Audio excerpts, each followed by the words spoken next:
Good morning. This is Ozo X Waswell, otherwise known as Evil O. And I thought it was time I make another video. And it's morning here in Udaipur. I'm just walking around and having a little walk in my apartment, but I thought I would talk as I was doing it. Wanted to talk a little bit about the role of the artist and how do artists see their role in society. And that's something that we should think about.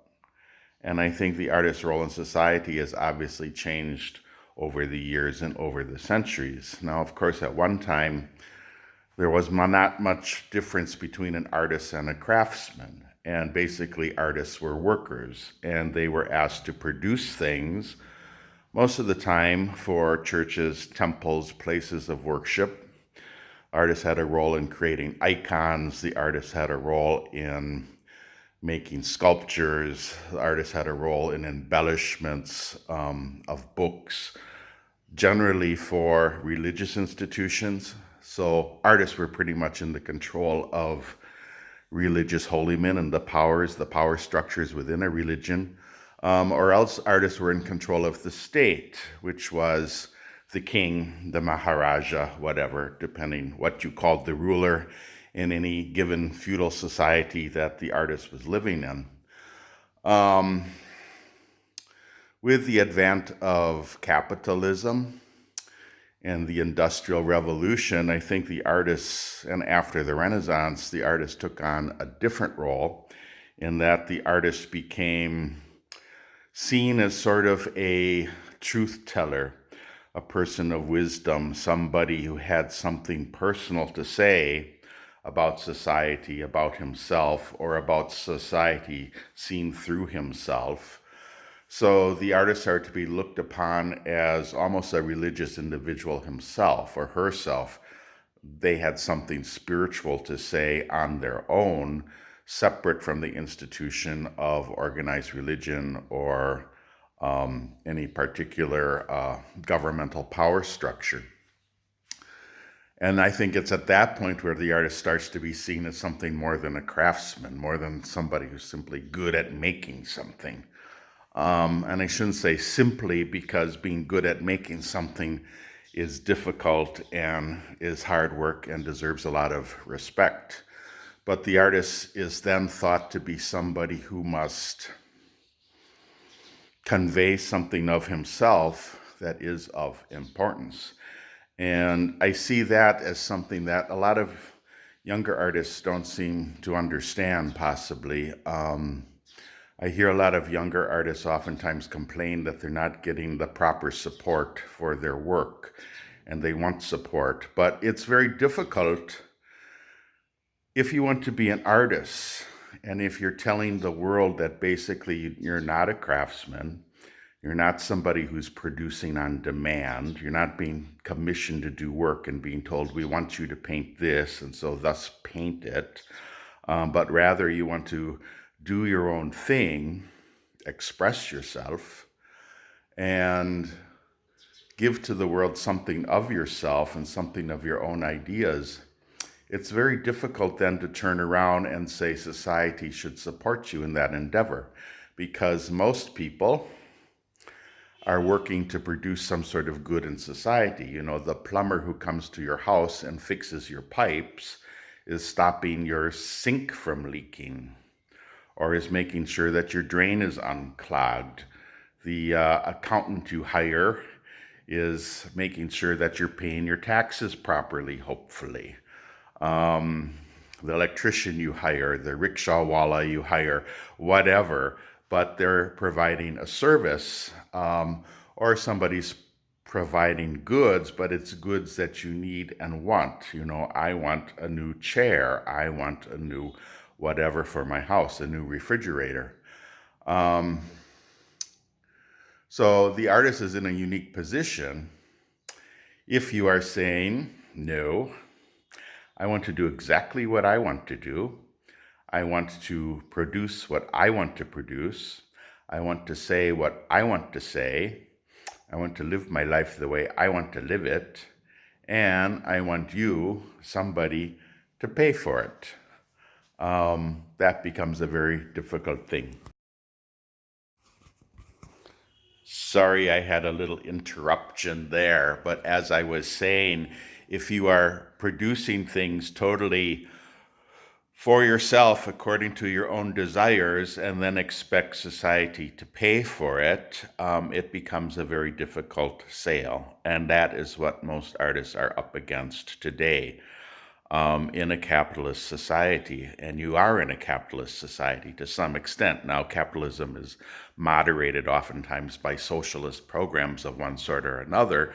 So then you get things like Lali Kala Academy and different things that are sponsored by the government, ostensibly to help artists in some way through some social programs, give them a place to show, maybe even patronize them by making purchases or giving awards. Making purchases is not so common anymore, but giving awards is still a common thing. But an artist can't live by awards alone. So basically, we're in the marketplace and we have to sell our work. And so a big part of the artist is convincing people that what you are doing and what you have to say is of enough importance that society, through purchases, through some sort of donations or patronage of some sort, will actually support you in doing what you're doing. Now, that's difficult. Of course it is. Some people, though, excel at it. So you get people who are, really good marketers or have connected with galleries who are really good marketers who do the marketing for them and manage to do quite well within the system as it exists. So what's the alternative, though? The alternative is a more socialist model, which would be that you are saying, well, I want to get out of this capitalist system that I always have to be fighting to prove my worth, and the government should just give me a certain amount of money every month or every year so that I can survive as an artist, because wouldn't that be nice? And I certainly agree. It would be very nice. But the thing is, in a more socialist or communist model, it comes with strings attached, because once you are given money, expectations are also raised. So you're not going to get money unless you hold to certain narratives. And so you're going back to a patronage system again, once again by a state entity. And the state entity will then feel it has the right to determine who is worthy of being given support and who is not worthy of being given support. And that's basically what happens now with our biennales, which are often supported by governments in one place of the world or another. And, the curators who are chosen and the exhibitions that are mounted and the artists who are chosen because they fit a narrative. And they fit a narrative that the powers that be that are controlling that want to portray and project. And so the artist has to fit their work to that narrative. And it's not much different than in the old days when you had to fit your work to a narrative that was designed by the church or the temple or the masjid. You have to do according to what is expected of you. So all of these methods of survival have their problems for an individual artist. And for myself, as difficult as it is, I prefer the system that we're within now. And I'm not saying that the system doesn't need a whole lot of improvement, because it does.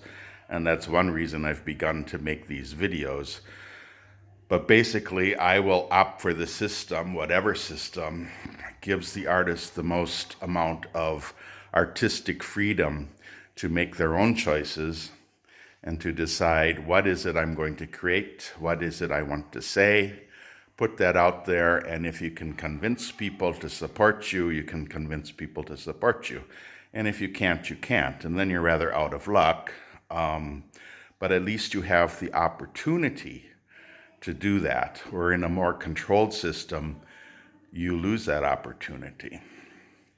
So that's my little morning rant, I will call it. I don't know, but it's my opinion this morning. And I'm going to go make myself a coffee and have a good day and goodbye.